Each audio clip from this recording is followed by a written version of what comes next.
అందరికీ నమస్కారం. మనం ప్రతిరోజు తినే కూరగాయలు మరియు పండ్లల్లో విటమిన్స్, మినరల్స్, యాంటీ ఆక్సిడెంట్స్ తో పాటు పెస్టిసైడ్స్ కూడా ఉంటాయి. ఇప్పుడు ఉండడం వల్ల అది కూడా మన ఒంట్లోకి వెళ్తూ ఉంటుంది. పురుగుల మందు ఎక్కువగా వాడడం వల్ల మనకు వచ్చే ఆరోగ్య సమస్యలు ఏంటి ఈ పంటల మీద?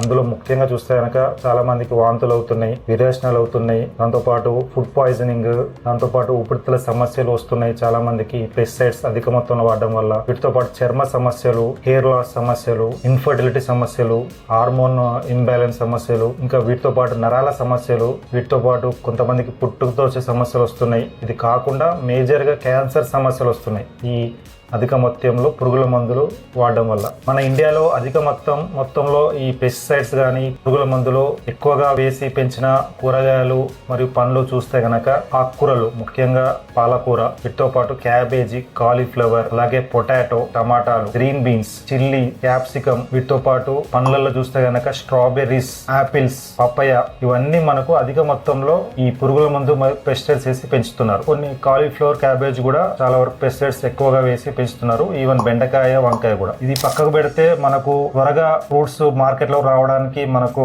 ఆర్టిఫిషియల్ రైపనింగ్ ఏజెంట్స్ వాడుతున్నారు, కాల్షియం కార్బైడ్. ఎందుకంటే అందరికంటే ముందు మార్కెట్ లోకి రావడానికి, సేల్స్ కొరకు, నేచురల్ పండకుండా. ఇది కాకుండా చాలా ఫ్రూట్స్ లలో కోటింగ్ ఏజెంట్స్ వాడుతున్నారు ఫ్రెష్ గా కనబడడానికి. ముఖ్యంగా మీరు చూస్తానికి ఆపిల్స్ మీద వాడతారు ఈ కోటింగ్ ఏజెంట్స్, అలాగే పియర్స్ మీద, అలాగే గ్రేప్స్ మీద. సో దయచేసి ఏవైతే ఈ లిస్ట్ చెప్పానో ఈ లిస్ట్ వరకు మీరు ఆర్గానిక్ గా పండినవి దొరికితే మాత్రం అవి ప్రిఫర్ చేయండి, రెగ్యులర్ గా పండించినవి కాకుండా. నెక్స్ట్ వీడియోలో మనం ఈ ఫ్రూట్స్ మరియు వెజిటేబుల్స్ నుంచి పెస్టిసైడ్స్ ని ఎలా తొలగించాలో ఒక వీడియోలో మళ్ళీ చర్చించుకుందాం. ఓకేనా? Right, thank you.